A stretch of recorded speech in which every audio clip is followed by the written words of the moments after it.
Estoy a las 9 de la noche con 16 minutos aquí en estudio. Le tengo a Miguel Antezana, analista político. Realmente el país está como para seguir analizando. Miguel, ¿cómo estás? Buenas noches. Manuel, ¿cómo estás? Mucho gusto. Bueno, ¿qué te pareció lo de ahora, lo ultimito, el asunto de la protesta, la manifestación de los chicos, rápida, en poquísimo tiempo, y que por supuesto está generando un tremendo caos en el centro de Lima, pero que nos está hablando de una dificultad muy seria de sintonizar entre Congreso con parte de la gente, en este caso con los chicos? Mira, yo estoy sorprendido en realidad por esta situación por muchas variables. ¿A qué me refiero?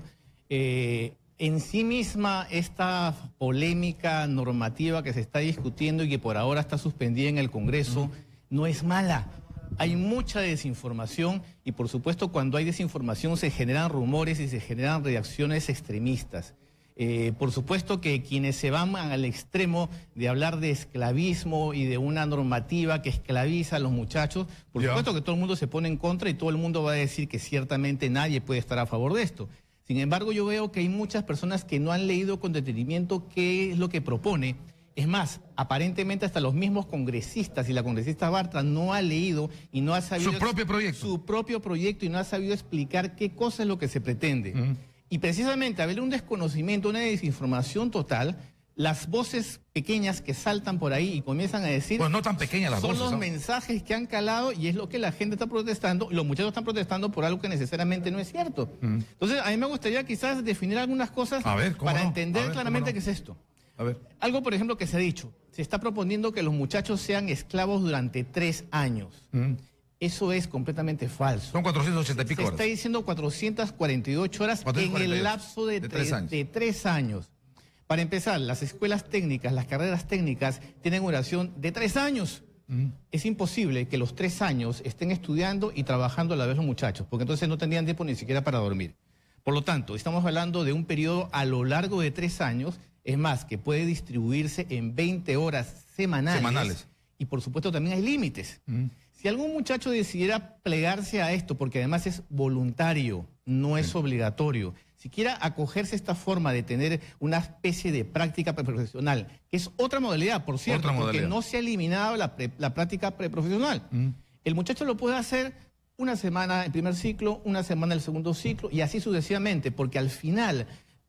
prácticamente son 5 meses en los que trabajaría si juntáramos todas las horas en un periodo determinado. Sí, porque estás hablando de más o menos 80 horas al mes, estarías hablando de 5 meses, 400 y pico horas. 5 meses y medio.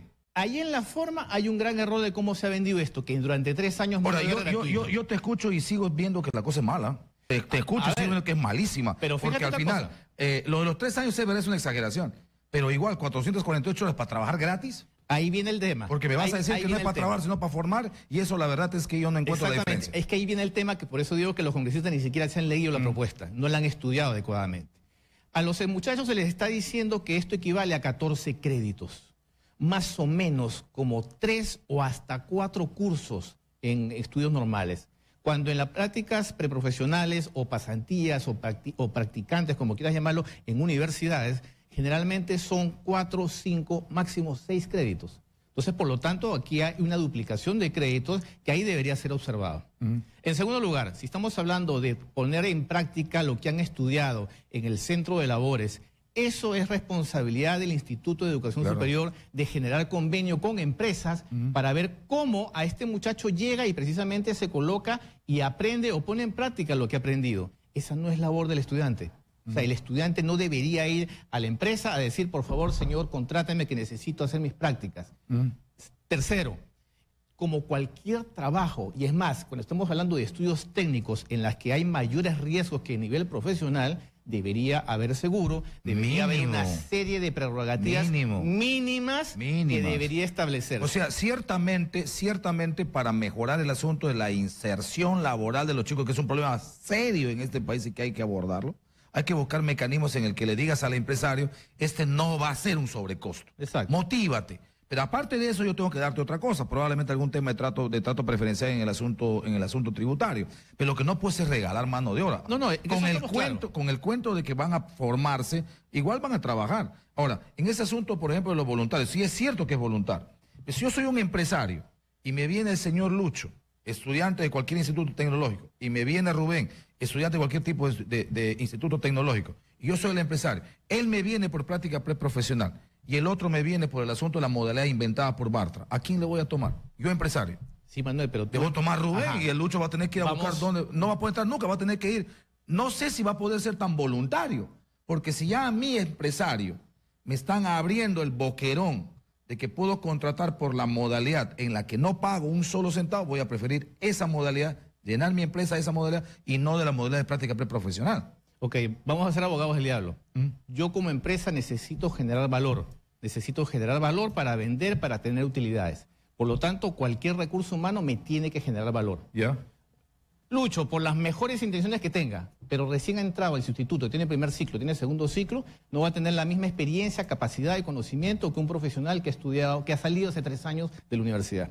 Por lo tanto, del centro tecnológico. Él no puede valer lo mismo en términos monetarios, en términos de retribución, que la otra persona que ha estudiado, que es profesional, que está en la cancha. Eso no quiere decir que, por supuesto, como te digo, se le dé una retribución, porque él está aprendiendo. Y precisamente dentro del proceso de aprendizaje pudiera suceder que tenga un accidente. Entonces ahí viene la necesidad de un seguro médico, mínimo, de una protección, de algo. Pero fíjate que estamos hablando sobre la base de cosas que no se han explicado, como te digo. Esto que estamos conversando, la congresista Bartra no ha tenido la delicadeza de exponer y decir, señores, se está haciendo un escándalo. La estampida de quienes respaldaron la norma habla de que siente que metieron la pata. Porque los pepecausas, los pepecausas, los apepistas, ¿no? Algunos del APRA como Jorge del Castillo. Es una estampida. Exacto, porque solamente están viendo el costo político. Y fíjate, pero tremendo costo político decir a los chicos trabajen sin ganar, o sea... Pero el mensaje es cerrado. No es cerrado. O sea, fíjate. El mensaje de que vas a trabajar sin ganar, eso es contundente. Eso dice la norma. Es que no van a trabajar. Bueno. Es que no van a trabajar. Bueno, ahí ese es el tema, por eso te digo. Ahí está el debate. Y fíjate que yo sí creo que van a trabajar. Hay que ser bastante objetivos. Si el muchacho quiere trabajar y estudiar, lo puede hacer tranquilamente y, por supuesto, mientras trabaja en una cosa completamente distinta a lo que esté estudiando, va a tener sus sueldos, todos sus beneficios. Aquí estamos hablando de un trabajo, entre comillas, que en realidad tiene que ser una puesta en práctica del conocimiento durante el proceso de formación.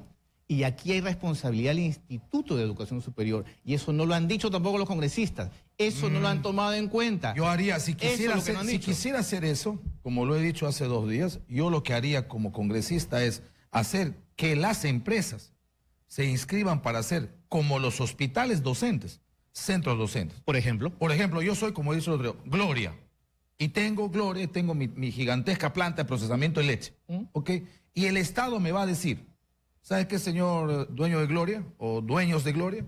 Si ustedes se hacen planta docente y me tratan de los institutos superiores 100, 200, 1000, 5000, lo que fuere, chicos en formación, como el estudiante de medicina. El estudiante de medicina no va a trabajar cuando va al hospital docente, va a formarse. Exacto. Está con su médico y el médico está con 30 chicos enseñándole, no produciendo. Esa es la misma no filosofía. No, pero eso no es la norma, ahí va a trabajar. Ahí va a trabajar. La norma lo dice, por eso te digo que la gente no ha leído y eso me parece muy grave. Es más, viendo al aspecto político nuevamente, los fujimoristas o queiquistas, al ver este bolondrón que se está armando, a esta reacción de los muchachos, inmediatamente dijeron, vamos a sacarle pausa, porque no han sabido defenderlo, porque no saben exactamente qué dice. Para mí que va a caer, porque No, seguramente. Ahora, mira, en el contexto, para terminar con este tema y pasar a otros temas, Miguel, en el conjunto de la realidad, ¿qué es esto? Un divorcio absoluto, ¿ok?, entre la demanda del empresariado por técnicos y la oferta del Estado en técnicos. Por eso es que los empresarios han tenido que hacer su Senati, ¿verdad? Porque nunca se hubiesen animado a hacer su Senati los empresarios si la oferta de los institutos tecnológicos le darían la posibilidad de cubrir lo que están demandando. En ese contexto, en el que tienes institutos superiores tecnológicos del Estado cayéndose a pedazos, en infraestructura mala, en equipamiento mal, en docentes que son lo último de la rueda de coche. Si tú tienes todo este panorama, ¿cómo se te ocurre resolver el tema de añadir una forma a estos temas de las prácticas preprofesionales? No, por supuesto que el momento es pésimo para haberlo planteado. El momento, yo digo, el momento, pero además el objetivo. O sea, aquí tienes un paciente que está muriendo por inanición. El sistema de educación tecnológica en el Perú está agonizando. y yo lo que le voy a dar es una aspirina. Es más, no se ha visto tampoco un poquito más allá de esto. La mayoría de estudiantes de institutos técnicos son de niveles socioeconómicos medio para abajo. Por supuesto, y además, alguna consecuencia que no se ha visto. La mayoría de egresados de institutos tecnológicos terminan siendo emprendedores. Porque no tienen otra opción. No, pero ojo, pero eso no es malo. No es malo. Precisamente por supuesto, no país está lleno de emprendedores. Ahora, que el sistema no permita que esos emprendedores crezcan y se queden a nivel informal es otra cosa. Que también tenemos las fallas estructurales a nivel Estado. Pero dime una cosa, entre los cientos de institutos tecnológicos y CETPROS del Estado, no hablo de los privados que están buenísimos, ¿ok? Pero eso no me resuelve el tema de salir de la pobreza. Porque el que le manda Senate a su hijo, el que le manda Texuca a su hijo y el que le manda a estudiar en otro privado, en una universidad que ahora la tecnológica en el Perú, es el que tiene billete, es el que puede pagar 800 soles mensuales. Nosotros estamos hablando de los institutos tecnológicos donde debería salir un chico aprendiendo refrigeración para que me pueda armar los aires acondicionados aquí. Y los que estamos contratando aquí son venezolanos, por ejemplo. Imagínate. Ahora, ¿en qué instituto superior tecnológico público me enseñan, por ejemplo, los técnicos de telecomunicación? No, en ninguno. Y tampoco... Entonces, el problema no es la práctica de 3 años o de 480 horas. La señora Bartra vive en la luna pero y fíjate, legisla en un tema, insisto, queriendo resolver, y lo que da es una aspirina a alguien que necesita una reanimación cardiopulmonar. Pero Manuel, esto tampoco es del Congreso. Este asunto ya de política pública. O sea, no tenemos un Estado, un Estado que tenga una política educativa de largo plazo. No tenemos un Estado que se haya fijado en estas cosas que tú correctamente lo has dicho. Que no tenemos pero manejas aprobación de presupuesto. Pero además tienes comisión de llegamos educación. Llegamos a final de año, llegamos a noviembre de cada año y se ha ejecutado el 40, 50, 60% del presupuesto. Tenemos un 40% en promedio que no se ejecuta en las grandes instituciones, en los ministerios en general. Entonces, este tampoco es un problema del Congreso, y esto no es salvarle las patas a ellos. No es solo del Congreso, pero sí es del Congreso. Estamos hablando de que un ejecutivo que no ejecuta... Es más, hace poco vinieron para acá, leí por ahí una nota, no leí con detalle, que después de 6 años acaban de entregar un colegio emblemático. Después de 6 años. ¿Dónde? En Arequipa, me parece, Omar, ¿no? Algo así, no sé, pero me parece algo absurdo. 6 años para remodelar un colegio, por favor. Entonces, estamos hablando precisamente de que no tenemos gerentes públicos, que no tenemos un brazo ejecutor eficiente, y por supuesto, ante estas metidas de patas, sobre todo comunicacional, que como te digo, no ha sabido explicar, no ha sabido defender, ha tenido que simplemente poner una congeladora para que los muchachos nos sigan manifestando. Sí, pues correcto, muy bien. Miguel, pasemos a otro tema, el asunto de Barata, el asunto PPK, el tema de lo que Barata va a hablar, de lo que Barata no va a hablar, la discusión de que si le pregunto o no le pregunto, entra uno, entra otro, entra PPK o entra García, no entra García, no entra PPK, sí entra Keiko, sí entra Humala. ¿Qué te parece toda esta discusión? Yo estoy bastante escéptico con lo que vaya a cantar Barata, y sobre todo por los antecedentes que hay. O sea, ¿no te crees esa frase que dicen Barata no puede engañar? Mira, no puede engañar, pero también nadie dice que no puede dejar de decir. Es más, si ya se está diciendo que no se va a preguntar nada de Keiko, que no se va a preguntar nada de Alan... No, de Keiko sí se va a preguntar. Se va a preguntar de Alan y PPK, de García y PPK. Entonces, ¿para qué va? Sí, pues. No, yo voy solamente a preguntarle esto. Pero si dice una cosa, no, eso no es mi tema. Entonces ya comenzamos con este tema de leguleyadas, este temas administrativos de la ley, lo que hace generar mucha suspicacia. Yo no sé si Barata va a decir lo que debería decir completamente para poner algo de orden en el sistema político nacional. Yo te digo yo estoy bastante desconfiado, bastante decepcionado. Y es un gran riesgo que dependamos tanto de Barata, ¿no? Es un riesgo. Además que ha pasado muchísimo tiempo desde que conocemos todos estos cuentos de Odebrecht y las empresas brasileras. Esto no es que se descubrió en enero de 2018. ¿Ya cuánto tiempo tenemos con esto? Varios. ¿Y cuántas cosas han pasado debajo de la mesa? ¿Y cuántas cosas se deben estar limpiando, tapando, cubriendo? O sea, no hay que ser muy inteligente, muy perspicaz para saber que algo está pasando detrás de cortinas. ¿Y qué ocurre en el poder, en el Ministerio Público? ¿Por qué se maneja esto de manera tan parcelada, tan separada, tan dispersa? ¿Por qué no se siente un director de orquesta que afina todo y por supuesto están manejando de una manera ordenada? ¿Por qué no se siente una armonía, una coordinación? ¿Por qué hay tanta dispersión en estos asuntos que uno le hace dudar y le pone muchísima desconfianza en la gente? Recordemos que ¿Es un error solamente de estrategia? No. Recordemos que en el sector público el único factor constante es la inestabilidad. Tú tienes un ministro y el ministro de repente comienza a trabajar bien, comienza a hacer las cosas y los 6 meses se lo bajan. O lo cambian, o lo censuran, o cualquier cosa. Entonces, en el sector público en general, y de eso no se sale del Poder Judicial, tenemos también esa inestabilidad. Que de repente tenemos un fiscal que por el Ministerio Público está haciendo un buen trabajo y de repente lo quita. Tenemos un juez que quizás está comenzando a despachar y tomar medidas que nos animan, que nos generan nuevos ánimos y creer en la justicia, y de repente comienza a lentizarse las cosas, a ponerse tibio, se queda callado y no pasa nada. Bueno, todas las cosas que estamos comentando, lo que tú decías antes de entrar al aire, lo del Contreras, imagínate, eso es una vergüenza a nivel judicial. Entonces, eso yo creo que es consecuencia y vamos a ver lo mismo con Barata. Por ejemplo, una pregunta elemental que no tiene que ver con el derecho, sino con el asunto de preguntarle, señor fiscal Pablo Sánchez, señor fiscal Juárez Atocho, señor fiscal José Domingo Pérez, señor fiscal Hamilton Castro, señor fiscal Vela Barba, que es el coordinador.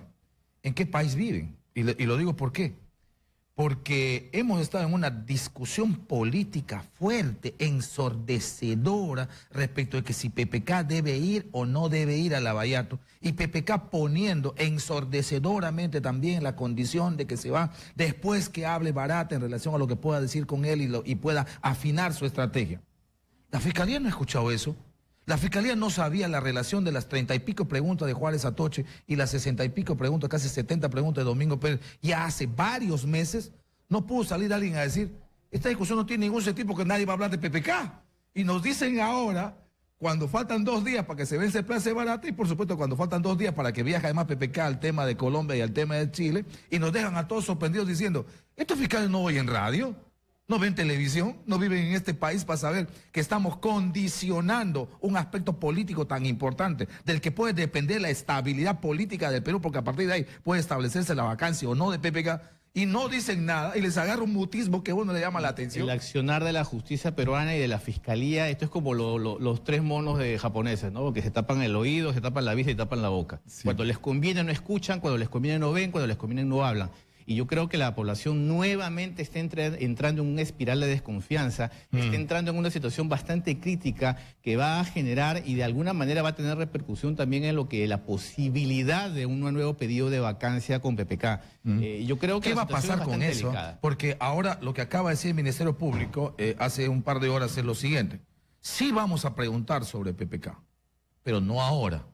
Preguntaremos cuando la Fiscalía, a cargo de la investigación vinculada a los temas de Bues, Philippines Capital, acopien toda la documentación y luego cuando vean oportuno, le pedirán a la justicia brasileña, permítame por favor hablar con el señor Barata sobre estos temas. Me imagino que PPK, en un asunto elemental de estrategia política, dirá, sigo manteniendo la postura de que cuando hable Barata yo me voy a Lavallato. Y eso fue hace 5 meses. Eso es tan absurdo como que una persona va a una operación, le abren el cuerpo y el médico en ese momento dice, yo voy a intervenir solamente cuando haya peligro de algo. O sea, abriste el cuerpo, ves algo y no te metes porque no te han dicho que operes eso. Sí, claro. Tan absurdo es eso lo que está diciendo la Fiscalía.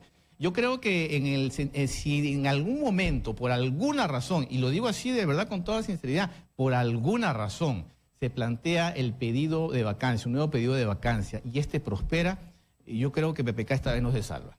Yo creo que tiene muchas circunstancias en contra.